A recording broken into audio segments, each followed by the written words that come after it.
شروع اللہ کے نام سے جو بڑا مہربان نہایت رحم والا ہے۔ یاسین، قسم ہے قرآن کی جو حکمت سے بھرا ہوا ہے۔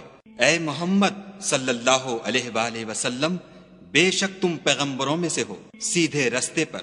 یہ خدائے غالب اور مہربان نے نازل کیا ہے تاکہ تم ان لوگوں کو جن کے باپ دادا کو متنبع نہیں کیا گیا تھا متنبع کر دو، وہ غفلت میں پڑے ہوئے ہیں۔ ان میں سے اکثر پر خدا کی بات پوری ہو چکی ہے، سو وہ ایمان نہیں لائیں گے۔ ہم نے ان کی گردنوں میں طوق ڈال رکھے ہیں اور وہ ٹھوڑیوں تک پھنسے ہوئے ہیں تو ان کے سر الل رہے ہیں، اور ہم نے ان کے آگے بھی دیوار بنا دی اور ان کے پیچھے بھی، پھر ان پر پردہ ڈال دیا تو یہ دیکھ نہیں سکتے۔ اور تم ان کو نصیحت کرو یا نہ کرو ان کے لیے برابر ہے، وہ ایمان نہیں لانے کے۔ تم تو صرف اس شخص کو نصیحت کر سکتے ہو جو نصیحت کی پیروی کرے اور خدا سے غائبانہ ڈرے، سو اس کو مغفرت اور بڑے ثواب کی بشارت سنا دو۔ بے شک ہم مردوں کو زندہ کریں گے، اور جو کچھ وہ آگے بھیج چکے اور جو ان کے نشان پیچھے رہ گئے ہم ان کو قلم بند کر لیتے ہیں، اور ہر چیز کو ہم نے کتاب روشن یعنی لوح محفوظ میں لکھ رکھا ہے۔ اور ان سے گاؤں والوں کا قصہ بیان کرو جب ان کے پاس پیغمبر آئے، یعنی جب ہم نے ان کی طرف 2 پیغمبر بھیجے تو انہوں نے ان کو جھٹلایا، پھر ہم نے تیسرے سے تقویت دی تو انہوں نے کہا کہ ہم تمہاری طرف پیغمبر ہو کر آئے ہیں۔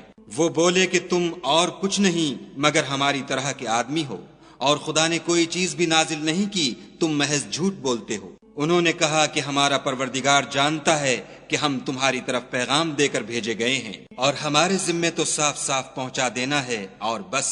وہ بولے کہ ہم تم کو نامبارک دیکھتے ہیں، اگر تم باز نہ آؤ گے تو ہم تمہیں سنگسار کر دیں گے اور تم کو ہم سے دکھ دینے والا عذاب پہنچے گا۔ انہوں نے کہا کہ تمہاری نحوست تمہارے ساتھ ہے، کیا اس لیے کہ تم کو نصیحت کی گئی؟ بلکہ تم ایسے لوگ ہو جو حد سے تجاوز کر گئے ہو۔ اور شہر کے پرلے کنارے سے ایک آدمی دوڑتا ہوا آیا، کہنے لگا کہ اے میری قوم، پیغمبروں کے پیچھے چلو، ایسوں کے جو تم سے صلاح نہیں مانگتے اور وہ سیدھے رستے پر ہیں۔ اور مجھے کیا ہے کہ میں اس کی پرستش نہ کروں جس نے مجھے پیدا کیا، اور اسی کی طرف تم کو لوٹ کر جانا ہے۔ کیا میں ان کو چھوڑ کر اوروں کو معبود بناؤں؟ اگر خدا میرے حق میں نقصان کرنا چاہے تو ان کی سفارش مجھے کچھ بھی فائدہ نہ دے سکے، اور نہ وہ مجھے چھڑا ہی سکیں۔ تب تو میں صریح گمراہی میں مبتلا ہو گیا۔ میں تمہارے پروردگار پر ایمان لایا ہوں، سو میری بات سن رکھو۔ حکم ہوا کہ بہشت میں داخل ہو جا۔ بولا کاش میری قوم کو خبر ہو کہ خدا نے مجھے بخش دیا اور عزت والوں میں کیا، اور ہم نے اس کے بعد اس کی قوم پر کوئی لشکر نہیں اتارا، اور نہ ہم اتارنے والے تھے ہی۔ وہ تو صرف ایک چنگھاڑ تھی آتشیں، سو وہ اس سے ناگہاں بجھ کر رہ گئے۔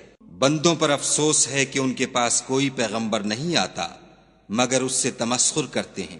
کیا انہوں نے نہیں دیکھا کہ ہم نے ان سے پہلے بہت سے لوگوں کو ہلاک کر دیا تھا؟ اب وہ ان کی طرف لوٹ کر نہیں آئیں گے، اور سب کے سب ہمارے روبرو حاضر کیے جائیں گے۔ اور ایک نشانی ان کے لیے زمین مردہ ہے کہ ہم نے اس کو زندہ کیا اور اس میں سے اناج اگایا، پھر یہ اس میں سے کھاتے ہیں۔ اور اس میں کھجوروں اور انگوروں کے باغ پیدا کیے اور اس میں چشمے جاری کر دیے تاکہ یہ ان کے پھل کھائیں، اور ان کے ہاتھوں نے تو ان کو نہیں بنایا، تو پھر کیا یہ شکر نہیں کرتے؟ وہ خدا پاک ہے جس نے زمین کی نباتات کے اور خود ان کے اور جن چیزوں کی ان کو خبر نہیں سب کے جوڑے بنائے۔ اور ایک نشانی ان کے لیے رات ہے کہ اس میں سے ہم دن کو کھینچ لیتے ہیں تو اس وقت ان پر اندھیرا چھا جاتا ہے، اور سورج اپنے مقرر رستے پر چلتا رہتا ہے۔ یہ خدائے غالب اور دانا کا مقرر کیا ہوا اندازہ ہے۔ اور چاند کی بھی ہم نے منزلیں مقرر کر دیں، یہاں تک کہ گھٹتے گھٹتے کھجور کی پرانی شاخ کی طرح ہو جاتا ہے۔ نہ تو سورج ہی سے ہو سکتا ہے کہ چاند کو جا پکڑے، اور نہ رات ہی دن سے پہلے آ سکتی ہے، اور سب اپنے اپنے دائرے میں تیر رہے ہیں۔ اور ایک نشانی ان کے لیے یہ ہے کہ ہم نے ان کی اولاد کو بھری ہوئی کشتی میں سوار کیا، اور ان کے لیے ویسی ہی اور چیزیں پیدا کیں جن پر وہ سوار ہوتے ہیں، اور اگر ہم چاہیں تو ان کو غرق کر دیں، پھر نہ تو ان کا کوئی فریاد رس ہو اور نہ ان کو رہائی ملے، مگر یہ ہماری رحمت اور ایک مدت تک کے فائدے ہیں۔ اور جب ان سے کہا جاتا ہے کہ جو تمہارے آگے اور جو تمہارے پیچھے ہے اس سے ڈرو تاکہ تم پر رحم کیا جائے، اور ان کے پاس ان کے پروردگار کی طرف سے کوئی نشانی نہیں آئی مگر اس سے منہ پھیر لیتے ہیں۔ اور جب ان سے کہا جاتا ہے کہ جو رزق خدا نے تم کو دیا ہے اس میں سے خرچ کرو، تو کافر مومنوں سے کہتے ہیں کہ بھلا ہم ان لوگوں کو کھانا کھلائیں جن کو اگر خدا چاہتا تو خود کھلا دیتا، تم تو صریح غلطی میں ہو۔ اور کہتے ہیں اگر تم سچ کہتے ہو تو یہ وعدہ کب پورا ہوگا؟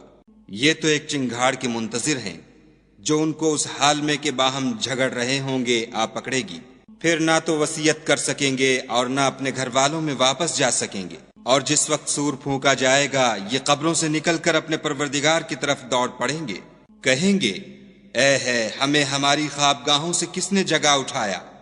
یہ وہی تو ہے جس کا خدا نے وعدہ کیا تھا اور پیغمبروں نے سچ کہا تھا۔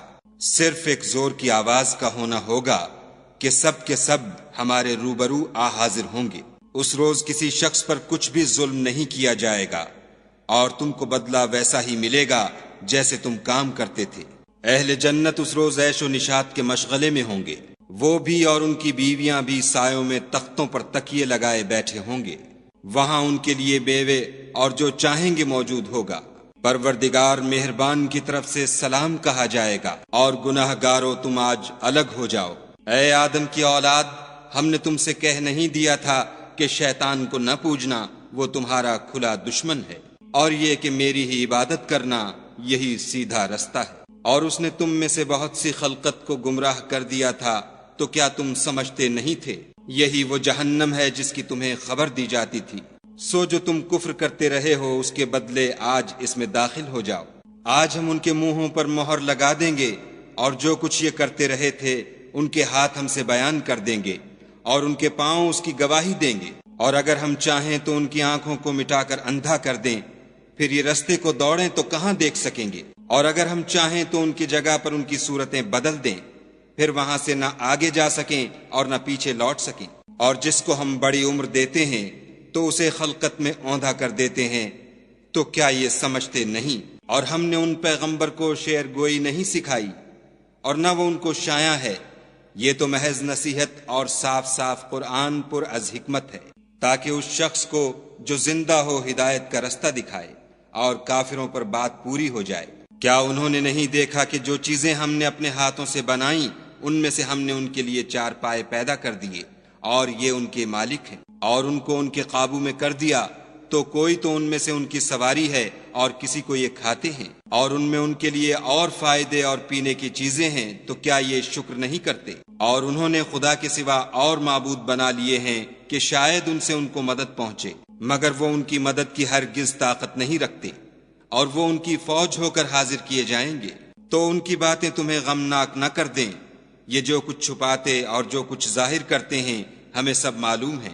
کیا انسان نے نہیں دیکھا کہ ہم نے اس کو نطفے سے پیدا کیا، پھر وہ تڑاک پڑاک جھگڑنے لگا اور ہمارے بارے میں مثالیں بیان کرنے لگا اور اپنی پیدائش کو بھول گیا، کہنے لگا کہ جب ہڈیاں بوسیدہ ہو جائیں گی تو ان کو کون زندہ کرے گا؟ کہہ دو کہ ان کو وہ زندہ کرے گا جس نے ان کو پہلی بار پیدا کیا تھا، اور وہ سب قسم کا پیدا کرنا جانتا ہے، وہی جس نے تمہارے لیے سبز درخت سے آگ پیدا کی، پھر تم اس کی ٹہنیوں کو رگڑ کر ان سے آگ نکالتے ہو۔ بھلا جس نے آسمانوں اور زمین کو پیدا کیا، کیا وہ اس بات پر قادر نہیں کہ ان کو پھر ویسے ہی پیدا کر دے؟ کیوں نہیں؟ اور وہ تو بڑا پیدا کرنے والا اور علم والا ہے۔ اس کی شان یہ ہے کہ جب وہ کسی چیز کا ارادہ کرتا ہے تو اس سے فرما دیتا ہے کہ ہو جا، تو وہ ہو جاتی ہے۔ وہ ذات پاک ہے جس کے ہاتھ میں ہر چیز کی بات چاہت ہے، اور اسی کی طرف تم کو لوٹ کر جانا ہے۔